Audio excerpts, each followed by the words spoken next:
परिस्थितियों को देखते हुए किसानों की जीत होगी और सरकार किसानों के सामने झुकेगी। क्यों? क्योंकि 40 दिन पहले जब किसानों ने आंदोलन शुरू किया था तो उन्हें किसान मानने को तैयार नहीं थे। ये कह रहे थे आतंकवादी हैं, खालिस्तानी हैं, पाकिस्तानी हैं। फिर इन्होंने किसान मानना शुरू किया तो कहा मुट्ठी भर किसान हैं। फिर किसानों की ताकत दिखाई दी।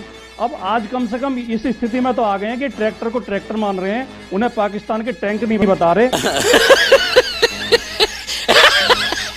और ये भी मान रहे हैं कि हमारे बिलों में कुछ कमी रह गई थी, 16 संशोधन करने को तैयार है उन बिलों में। और तो ये 2-4 दिन और रुकिए, इतने बिलें भी वापस लेंगे।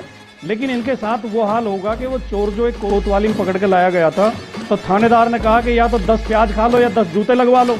उसने कहा मैं तो प्याज खा लूंगा। जब प्याज खाई तो उसे बहुत कड़वी लगी। उसने कहा मैं जूते खा लूंगा। उसे जूता मारा गया। उसने 10 प्याज भी खाई और 10 जूते भी खाए। तो इसका क्या रेलेवेंस है कि सरकार को लड़ा ये जूते मारने का क्या रेलेवेंस है? संबित पात्रा यहाँ प्रधानमंत्री को जूता मारने की बात होगी, यहाँ सरकार को जूते मारने की बात होगी। वाह मोदी तू मर जा। संबित पात्रा आपकी आदत है, आप बातों को घुमाते हैं, आप गलत बयानी करते हैं। मैंने प्रधानमंत्री को जूते मारने की बात नहीं कही, मैंने चोर को जूते मारने की बात कही है। और संबित पात्रा आपने देश को बहुत मूर्ख बना दिया। अब आपके झूठों में मूर्ख बनने वाला नहीं है। इमरजेंसी के जमाने में मैंने एक मर्तबा ये कह दिया था कि सरकार चोर है,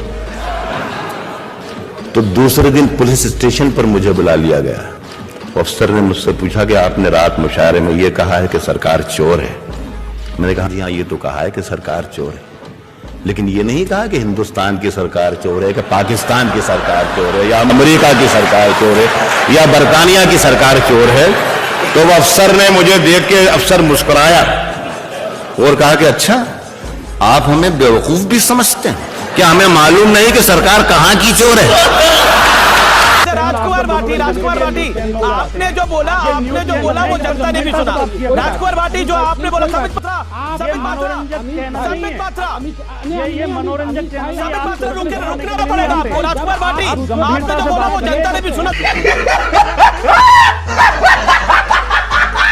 राजकुमार भाटी वो कंट्रोवर्शियल था जो आपने बोला ये प्याज भी खाएंगे और प्याज ज्यादा नहीं खाएंगे तो फिर जूते भी खाएंगे। आपका तात्पर्य सरकार से था।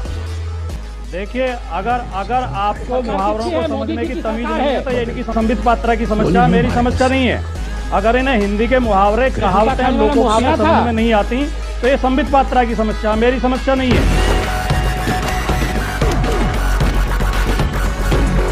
प्रधानमंत्री के बारे में कोई अपशब्द कहे हैं, किसी पार्टी के बारे में कहे हैं, मैंने एक उदाहरण दिया है। और सुनिए, ये देश की जनता अब समझ चुकी है कि भारतीय जनता पार्टी के लोग झूठ बोलते हैं। ये गरीब विरोधी हैं, किसान विरोधी हैं, लुटेरों के साथ हैं, पूंजीपतियों के साथ हैं। ये देश की खेती को बेचना चाहते हैं पूंजीपतियों के हाथों में। अब ये कितना ही झूठ बोलते हैं, कितने चुटकुले सुनाते हैं। अब इनके बहकावे में जनता आने वाली नहीं है। हम तो बस ये कहना चाहेंगे विनम्रता के साथ, माननीय संबित पात्रा जी हमारी बात माननीय मोदी जी तक पहुंचा दें। जनता को आप मूर्ख समझना बंद कर दीजिए। इस प्रकार की बचकाना बातें किसी के गले नहीं उतरती, लोग मजाक उड़ाते।